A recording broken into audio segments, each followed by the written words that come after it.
Hello, everyone, and welcome back to your boy, the SeanDavieWay Show. Please hit that like and subscribe and tap that bell if you would like to be notified of all of our future content.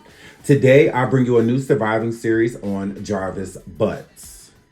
To elaborate on the description of Jarvis Butts for the people whom do not know who he is now a 5-time offender who has spent over 10 years in prison for SAing children under the age of 13.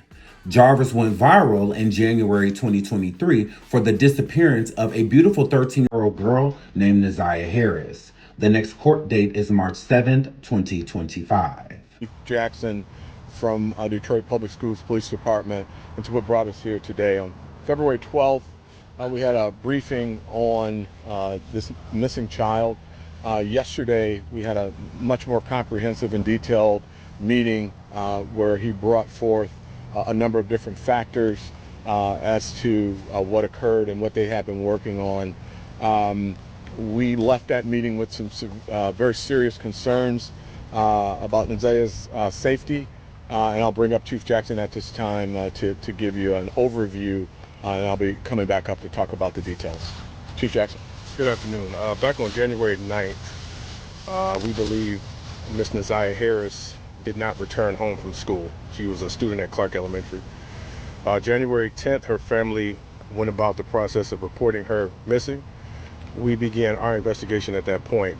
We began working back, following through her on her last known steps, possible person she was in contact with, some of her school-age friends, gathering different information. As we began to work back through that information with our local, state, and federal law enforcement partners, information that we obtained has led us to this point here.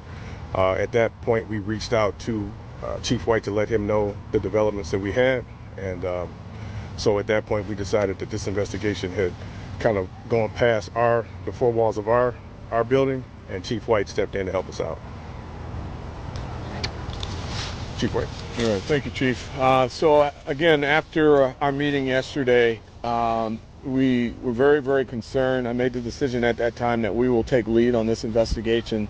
We'll be bringing in our local, federal, state partners, a very concerned community, our Board of Police Commissioners, our civic leaders, every single person to assist us in bringing little NaZiyah home. That's the goal here, is to do everything we can to bring her home. We have debriefed on a number of different factors. We're hopeful that we find her well, but we can't operate on hope. We have to operate on information, investigation, and work, and that's what we're here to do today with this incredible show of force that we have at this time.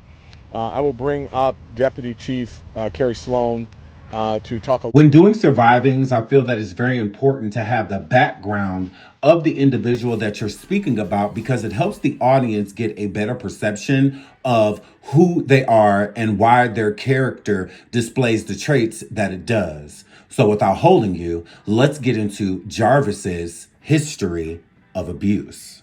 Jarvis Butts is now a 41-year-old male who is serving time in prison for doing unspeakable things to children under the age of 13.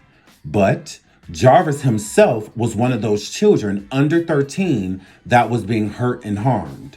With Jarvis grooming NaZiyah, which we will get into her case further on into the survivings, but again, we're starting from the beginning.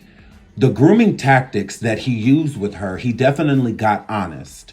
Again, the abused often become abusers themselves, but a victim is only a victim when they are innocent, meaning that they have done nothing besides be present and a person take advantage of them or hurt and harm them. Once you start doing the hurting and harming yourself, you are no longer a victim. You are now an abuser that creates victims, and that's what happened in Jarvis's case.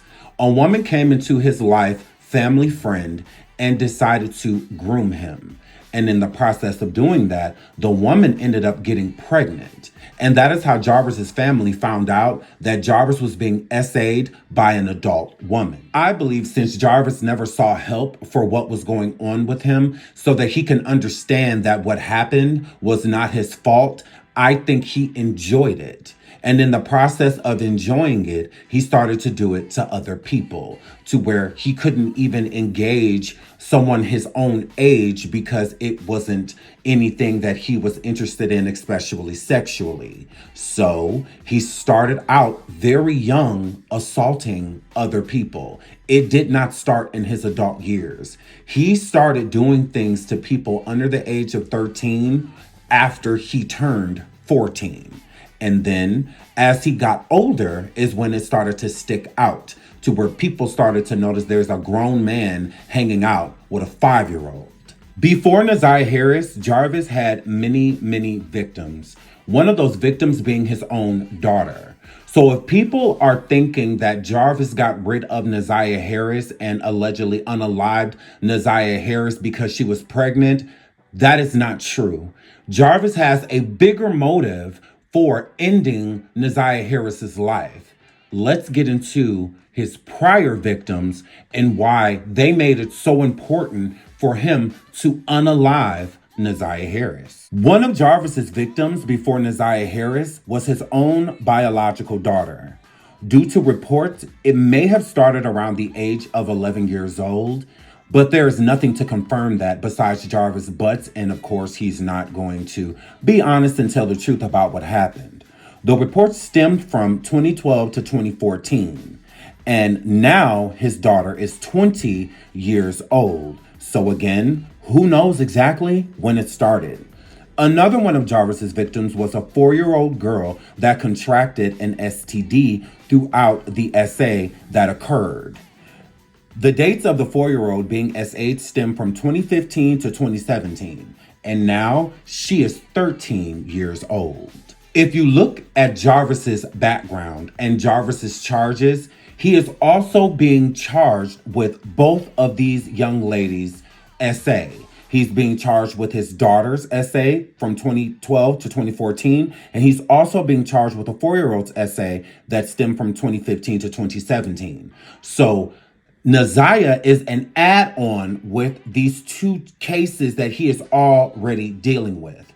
That's what made it dire that Jarvis in NaZiyah's life, because he already had 2 victims that were coming forward. These 2 victims did not come forward because of what happened to NaZiyah, although one of them testified so that the judge could have a better description of the monster that Jarvis Butts is. In the process of that, you have NaZiyah Harris being pregnant. That is a big no-no if he's trying to fight these 2 charges with the daughter saying that he SA'd her and with the 4-year-old that they have proof that contracted an STD from the abuse that he was doing to her. And he also had the same STD at the time.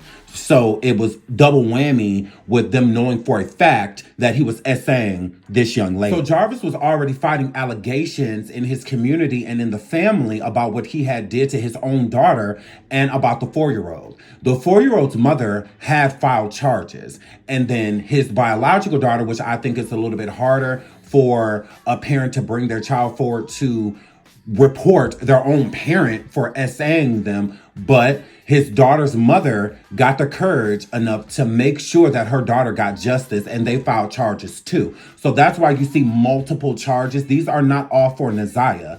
3 of them are for different victims. So one charge is for one victim, and then you have 2 charges for a separate victim, and then the rest of the charges are all NaZiyah. The unaliving charges and the first degree, all of that premeditated, that's all NaZiyah. But the other charges are the young ladies in his life that he was SAing. So this is what made it extremely important for Jarvis to get rid of NaZiyah so that he can try and beat the cases against his own daughter and the 4-year-old, which he already knows he's going to go down for that. So Jarvis had in his mind, I don't mind serving some time because he's not getting off scot-free for that. They have proof of what he's done to these women and also their testimony, and they're willing to do whatever they have to do to make sure that he is behind bars. So it's for a fact he's going to go to jail, but he would do less time if NaZiyah was gone, because doing it for 2 people versus 3 people,